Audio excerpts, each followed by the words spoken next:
নমস্কার বন্ধুরা, জিএচি কিচেন চ্যানেলে সবাইকে স্বাগত। প্রতিদিনের মতো আজকেও নতুন একটা রেসিপি নিয়ে আপনাদের সামনে চলে আসলাম।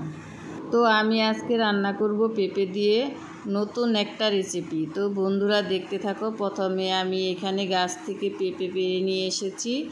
পেঁপেগুলো এখন কেটে নেব। তো পেঁপেগুলো কাটা হয়ে গেছে। এবার পেঁপেটা একটু গরম জলে ভাপ দিয়ে নেব। তো ভাপ দেওয়ার জন্য আমি কড়াইতে দিয়ে দিলাম, লবণ দিয়ে দিলাম। এবার ঢাকা দিয়ে দেব। তো পেঁপেগুলোর ভাপ দেওয়া হয়ে গেছে। এবার ঢাকনাটা তুলে নিলাম। এবার পেঁপেগুলো জল থেকে তুলে নেব।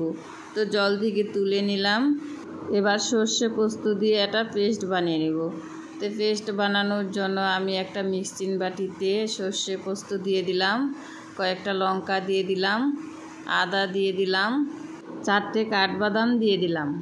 তো এদিকে কড়াইতে তেল দিয়েছি, তেলটা গরম হয়ে গেছে। এর মধ্যে আমি শুকনো লঙ্কা, তেজপাতা দিয়ে দিলাম, জিরে দিয়ে দিলাম।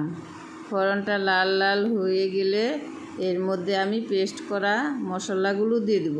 তো মশলাগুলো একসাথে মিক্সড করে নেব। তো এই মিক্সিং বাটিতে আমি জিরে বাটা দিয়ে দিলাম, লবণ দিয়ে দিলাম, হলুদ দিয়ে দিলাম। সব কিছু দিয়ে একটা পেস্ট বানিয়ে নেব।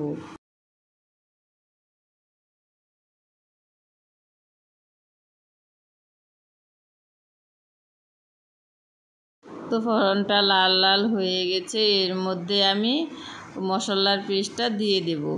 তো মশলার পেস্টটা দিয়ে দিলাম। তো মিক্সিং বাটিটা ধুয়ে দিলাম।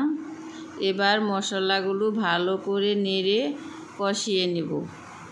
তো এইভাবে নেড়ে চেড়ে লঙ্কার গুঁড়া দিয়ে দিলাম। লঙ্কার গুঁড়া দিয়ে ভালো করে নেড়ে নেব। তারপর এর মধ্যে আমি টক দই দিয়ে দেব।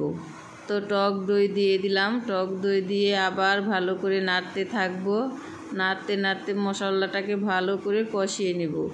এর মধ্যে আমি নারকেল কুচি দিয়ে দিলাম। নারকেল কুচি দিয়ে আবার ভালো করে কষিয়ে নেব। কষাতে কষাতে যখন মশলার থেকে তেল ছাড়তে শুরু করবে তখন সেদ্ধ করে রাখা পেঁপেগুলো দিয়ে দেব।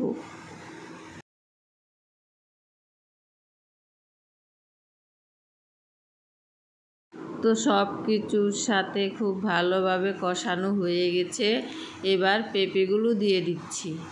পেঁপেগুলো দিয়ে ভালো করে সব কিছুর সাথে কষিয়ে নেব। তো এইভাবে নেড়ে চেড়ে মশলার সাথে পেঁপেগুলো ভালোভাবে কষিয়ে নেব। তো মশলার সাথে পেঁপেগুলো খুব ভালোভাবে কষানো হয়ে গেছে। এবার জল দিয়ে দেব। তো জল দিয়ে দিলাম। জল দিয়ে একটু নেড়ে দেব। এই রেসিপিটা খেয়ে বুঝতেই পারবে না যে পেঁপে খেলো না কি খেলো। খুব টেস্টি হয় খেতে। সবাই একবার বানিয়ে ট্রাই করে দেখবেন।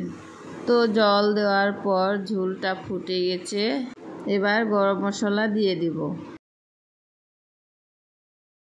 এটা আমি বেশি ঝোল রাখিনি, এটা একটু শুকনো শুকনোই খেতে ভালো লাগবে। তো বন্ধুরা, হয়ে গেল আমার পেঁপের রেসিপি। এবার নামিয়ে নেব। তো বন্ধুরা, দেখতে কত সুন্দর হয়েছে, খেতেও কিন্তু দারুণ হয়েছিল। তো আমার রেসিপিটা যদি ভালো লেগে থাকে তবে লাইক, কমেন্ট, শেয়ার করে দিও। দেখা হচ্ছে অন্য কোনো ভিডিওতে। ততক্ষণের জন্য টাটা, বাই বাই।